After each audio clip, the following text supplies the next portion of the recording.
There's something about a lakeside setting that just feels a little slower, a little quieter, like the perfect setting to get lost in a story. Beach reads tend to get all the attention, but I think lakeside books have their own charm. I'm thinking misty mornings, coffee by the water, and long afternoons with nothing to do but read.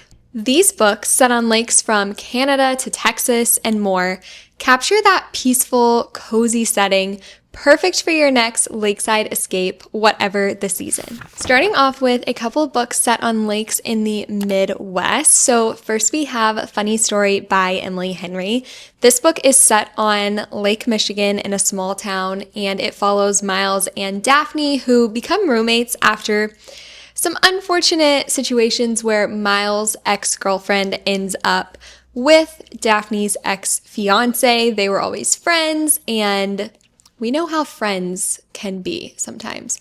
So that's what happens. They end up being roommates, and you kind of follow their story. Daphne is a librarian, and Miles works at a winery. And there are just so many fun scenes in this book. The perfect setting with the lake and farm stands and going to the winery. And especially if you've been to that part of Michigan, it's just perfect. I read this book last year, and it was one of my favorite books of 2024. I absolutely loved this one. It does have spice, so I will put the page numbers up here, and it does have language, but it is the perfect lakeside read. I am obsessed with this book.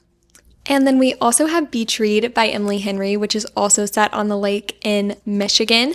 And this one follows January and Gus, who are both writers who are spending their summer at the lake in neighboring houses, and they're working on their writing, but they end up striking up this deal that is kind of to swap genres, swap their writing, and try to write something new for them that also leaves them spending a lot of time together.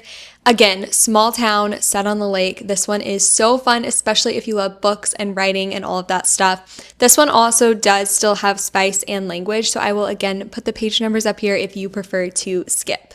Next we have Tom Lake by Ann Patchett. This one is a literary fiction story that follows a mom who is telling her three daughters the story of her younger years when she was in theater and traveling and doing all these different things, specifically how she knew Peter Duke, who is now a famous actor who her girls know about, and kind of how she shared maybe some love and also, some stage time and all of that with him. And it's set on a cherry orchard up in Michigan during COVID. So her daughters are back home for that season. Don't worry, it's not like triggering COVID. It's just like cozy, everybody's at home COVID. And then, of course, Tom Lake is a place where she spent a lot of time, and there's a lake that they swim in and all of that stuff. So I feel like this just has the perfect spring, summer, lake vibes. I listened to the audiobook, which is narrated by Meryl Streep, and it was a really fun audiobook listen, perfect for like sitting by the lake or something like that. But also, I feel like picking up the physical copy would be perfect as well. Next, we have Just Look Up by Courtney Walsh. This is also set on Lake Michigan, and this is a no spice romance that follows Lane, who works in like interior design in Chicago, and she gets called home to Harbor Point on Lake Michigan for a family emergency. So she ends up back home, but she really wants to be working and doing all of that. And around the same time, Ryan gets home from his final tour of duty and is back in Harbor Point. He's like secretly always been in love with Lane, but when he sees her now, she seems different. He's finding it hard to find traces of the Lane he knew when they were kids. So I feel like this is like a second chance, childhood friends to lovers, which I love, and I love Courtney Walsh, so put that together and I feel like it's a perfect mix. And this is from Courtney Walsh's backlist, so I do think it can be a little bit more emotional and heavy at times than some of her newer books, and I think it could also lean a little bit more women's fiction with romance kind of genre mixture, if that makes sense. So I just wanted to throw that out there in case you're used to some of her newer romances. This one might feel a little bit different, but again, still no spice and perfect for the lake. Moving from Lake Michigan to Lake Erie, we have The Sweet Spot by Trish Dollar. This one has minimal spice, and it's set on Lake Erie on specifically Kelly's Island, Ohio. And it specifically follows Rachel, who is a single mom. She's living in Florida and she ends up losing her job over something that she didn't do. And she needs a fresh start. So she gets this job at this like brewery hotel on Kelly's Island in Ohio on Lake Erie. So her and her son move up there and she ends up meeting Mason, who owns this place, who seems to know a lot more about brewing and a lot less about running a hotel. And that's where their story starts and you get to follow. And I feel like this would be really fun. I always love the aspect of like any kind of renovation or running a B&B or a hotel or something like that. I feel like there's just something so fun in working together and the characters that can bring in and being in a fun location where something like that would happen. I think it really makes for a fun story. So I feel like this would be the perfect one to pick up on any lake, but especially Lake Erie. And then last for the Midwest, we have Just for the Summer by Abby Jimenez. This was another one of my absolute favorite books of 2024. This book is set on Lake Minnetonka outside of Minneapolis, and this book follows Emma and Justin. And Emma and Justin meet in a Reddit thread, which thank you, Abby Jimenez, for always giving us the most unique and fun meet cutes. But they meet in a Reddit thread because they both think they have this like curse where the person that they are dating, when they break up, that person goes on to like find the love of their life, their soulmate, after they break up. So they're always like the person before the final love soulmate person. And so they get this idea that if they date each other, then when they break up, that will like free them both to go find their real person, if that makes sense. So that's kind of the whole premise of the book. I absolutely love this book. In true Abby Jimenez fashion, it has laugh out loud moments and emotional moments, and you really connect with the characters. And I loved this book. It has like one scene, like a page or two of spice, so very minimal. And I think everybody should go read this book. I highly, highly recommend, especially By the Lake. Now moving over to the Northeast, and first we have a young adult book set on a lake in Pennsylvania, and that is Second Chance Summer by Morgan Matson. I read this book, I want to say when I was in middle school, and it had a huge impact on me. Like, I remember reading this book and thinking, I want to write a story like this that people connect to, that makes them feel something. And I don't know if I read it now, if I would feel the same way. I honestly would like to give this a reread. But this one follows Taylor, and her family are going back to the lake house that they grew up going to, but they haven't been in like 5 years.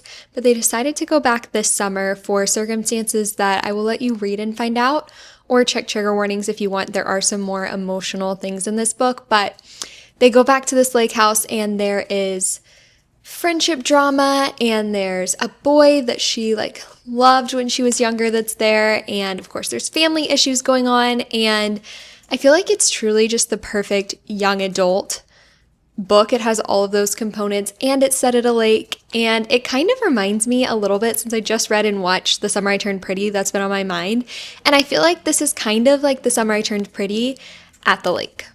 And then we also have Main Characters by Hannah Orenstein. This is a literary fiction story set on a lake in Maine, and it follows two half-sisters who are kind of unexpectedly spending the summer together after their dad passed away. And this has been described as like the Parent Trap for adults, which sounds perfect, especially to read by the lake. Moving down into the South, first we have The Heart of Splendid Lake by Amy Clipston. This is a no-spice romance that follows Brianna, who lives in this small town in North Carolina, and after her father dies, she is kind of tasked with running the business of, they have cabin rentals and a marina, and just kind of this whole resort outdoor lake kind of situation. After her father's passing, she has lots of people kind of sniffing around wanting to put in offers, buy the place, change things, all of that. Specifically, one real estate agent named Scott who keeps coming around, and I think that's kind of where the romance part of this story begins. I think most of Amy Clipston's books are more like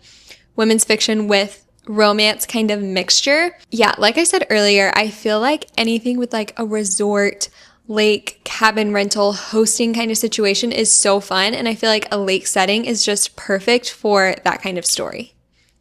Also set on a lake in North Carolina, we have Lake Season by Denise Hunter. I'm a huge fan of Denise Hunter, and this book sounds so interesting. So This is a no spice romance that follows Molly, and her siblings are renovating their old historic house, turning it into an inn. And around the same time, Adam comes to town. Adam is an author who's working on writing his next book, and it turns out Molly is like totally in love with him as an author, but he uses a pen name, so she doesn't know that him and the author are the same person. And while they're renovating the inn, they find this old letter in the wall. And so her and Adam kind of end up trying to bring the story and the people that were involved with this letter, like love and happiness, like trying to bring that all together. I think that renovating an inn, a lake setting, a mysterious letter and some mystery, an author, a secret identity, like all of these things would just add up to be such a fun book, especially to pick up by the lake. And then lastly, for the South, we have a series of books set on a lake, which is the Moses Lake series by Lisa Wingate. These books are set on a lake in a town in Texas, and they are all no spice. So there are 4 books in this series that all follow different love stories on the shores of Moses Lake. Now we have one lake book that is set out west. This is If I Never Remember It by Megan Williamson, and it is set on a lake out in Idaho. And this is a no spice romance that follows Teddy, who has an accident and ends up where she can't remember anything that happened before the accident.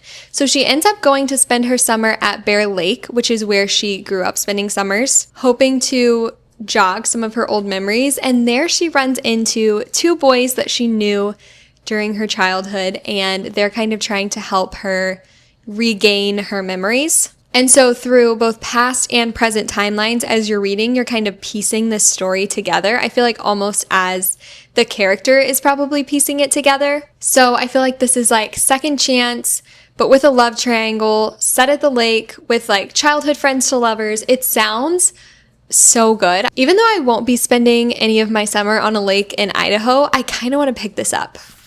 And lastly, we have 2 books set in Canada. So that is Every Summer After and One Golden Summer by Carly Fortune.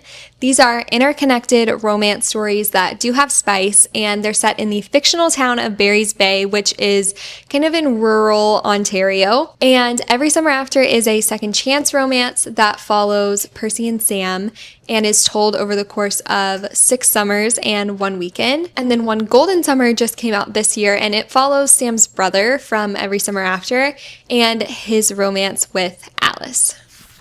I hope you found the perfect book for your next trip to the lake. And if you have any other lake book recommendations, please drop them down in the comments below. If you're looking for book recommendations for an upcoming beach trip, check out this video next. And I will be posting a mountain reads video soon, so make sure you're subscribed so you don't miss that.